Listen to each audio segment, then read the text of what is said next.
Талас облусунда майыптуулугу бар кыз келиндердин коопсуздугун жана укуктарын коргоого багытталган маанилүү атайын окутуулар өткөрүлдү.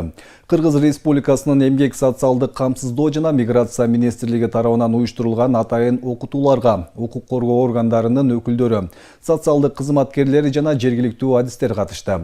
Бул программа өлкөдө майыптуулугу бар адамдарга карата зордук зомбулуктун фактылары көбөйүп жаткандыктан алдын алуу жана коргоо механизмдерин күчөтүүгө багытталган.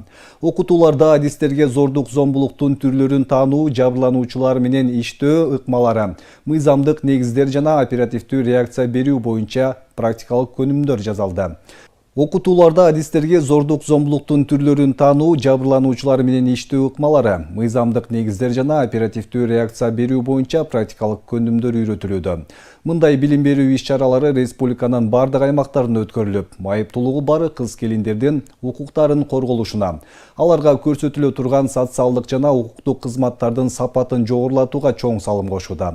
Министрлик бул демилге аркылуу коомду аярлуу катмарды коргоо маданиятын күчөтүп, зордук зомбулукка жол бербөөгө багытында системалуу ишти жандандырууну көздөйт. Зомбулукка кабылган майыптыгы бар аялдар менен иштеген органдардын кесипкөйлүгүн өзгөртүү, өзгөчөлүктөргө үйрөтүү, катышуучулар негизи прокуратура, ички иштер органдарынын кызматкерлери, адвокаттар, акыйкатчынын өкүлдөрү региондогу бардык ошолор тартылды.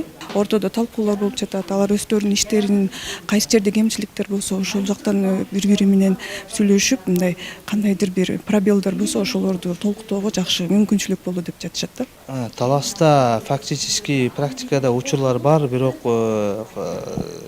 укук бузуу боюнча, көбүнчө укук бузуу боюнча семейный насилие. В основном 70-чи берене укук бузуулар жөнүндө кодексин, ал жерде эми күйөөсү аялын сабап койгон, ошол көбүнчө ошол майыптыгы бар аялдар, балдарга карата кандай жардам көрсөтүлөт, эмне кылыш керек, биринчи помощьтарда кимди тартыш керек, жакын туугандары жок болсо, опекундары жок болсо, ошол боюнча адвокаттардын катышуусу зарылбы, зарыл эмеспи, соцзащитанын кызматкерлери катышуусу зарылбы, ассистенттери болушу керек,